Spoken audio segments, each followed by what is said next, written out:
What's up, everybody? It is time to talk about the Vault 7 WikiLeaks releases. So I'm going to first read from a New York Times article to give you guys like a pretty cursory idea of what's going on. Then I'm going to give some more details and examples of what exactly this leak compromises as opposed, or when looking at the average person like me or you.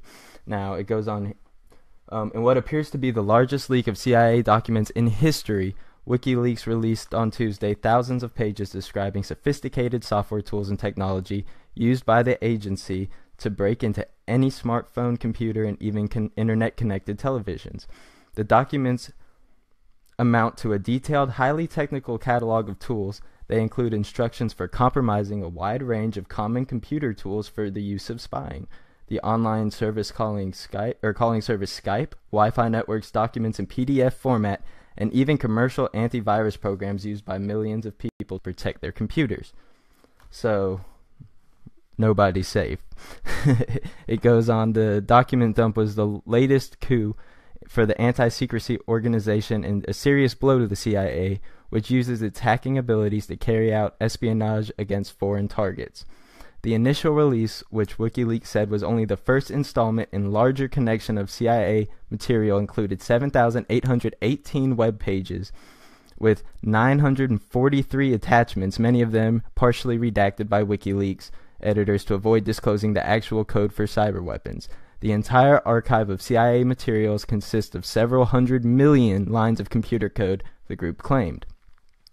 In one revelation that may be especially trouble to the tech world if confirmed, WikiLeaks said that the CIA and allied intelligence services have managed to compromise both Apple and Android smartphones, allowing their officers to bypass the encryption on popular services such as Signal, WhatsApp, and Telegram. According to WikiLeaks, government hackers can penetrate smartphones and collect, quote, audio and message traffic before encryption is applied, end quote. So, I want to read one more paragraph and then we'll talk about it. Unlike the National Security Agency documents Edward J. Snowden gave to journalists in 2013, they do not include examples of how tools have been used against actual foreign targets that could limit the damage of the leak to national security, but the breach was highly embarrassing for the agency that depends on secrecy. So yeah, the CIA is going to be pissed right now, and who can blame them? That's what their whole deal is to be secretive. But as we all know now, that's not much the case, and people have the ability to use this malware and other technology against whoever they want because it was lost control, or they lost control of it. So some software updates could potentially help iOS users, Windows users, and people like that to make their devices safe against these hacks. But they, right now, from what we know, they have the ability to go into your phone, take your fingerprint data. So if you've never been fingerprinted by the feds, they probably have it on some database somewhere.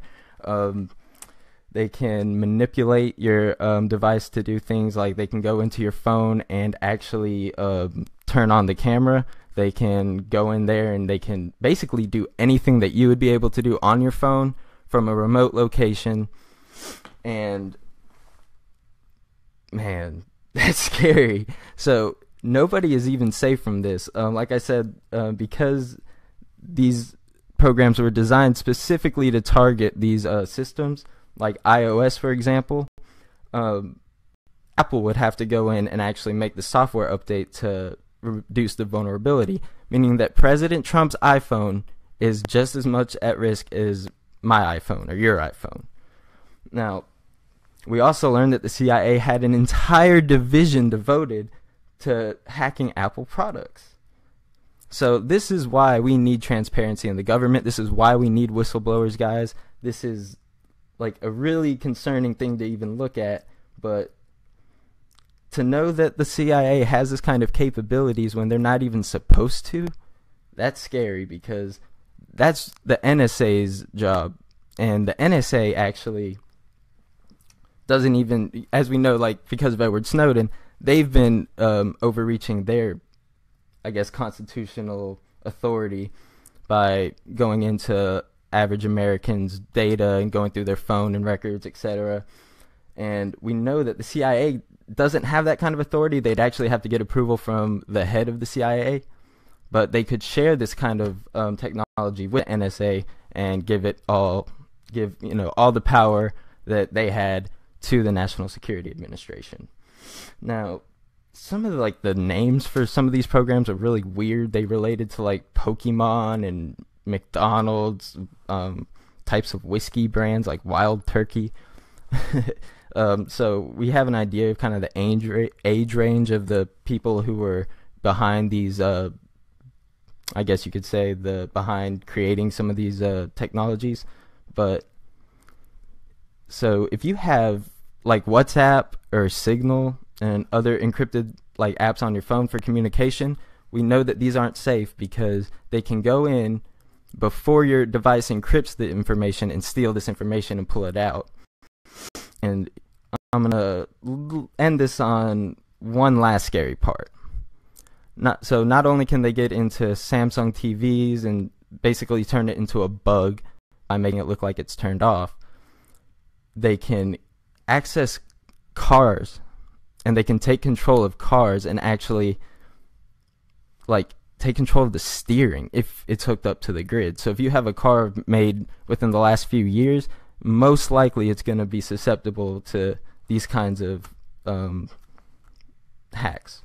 Now, according to WikiLeaks, the source who revealed this information set out questions that, quote, urgently need to be debated in public, including whether or not the CIA's hacking capabilities exceed its mandated powers and the problem of public oversight of the agency, which is a very valid point, I have to admit, because we are paying for this, guys. Like, the CIA, FBI, NSA, the deep state, as they're called, they're all funded by us, the taxpayers.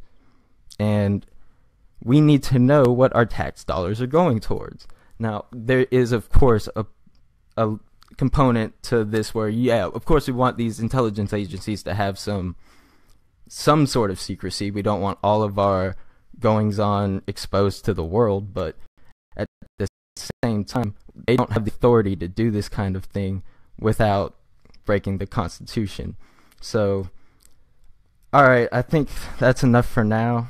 If I hear about anything else coming out soon, I'll let you know. Like I said, there's thousands of documents, so people are still digging through them all, trying to find whatever they can. And this is only the first batch, so there's a lot more to come. You can expect the CIA to freak the fuck out and blame whoever they can. I wouldn't be surprised if they tried to blame Russia for these leaks, but we do know that the information came out of Langley, where the CIA's intelligence agency runs out of, or their what's it called? The CIA Center for Cyber Intelligence. So we know it came from within the CIA, most likely. So just remember that when you hear people starting to throw around the words Russia or anything else like that. Alright, guys. Thanks for watching. Peace out. I'll see you later.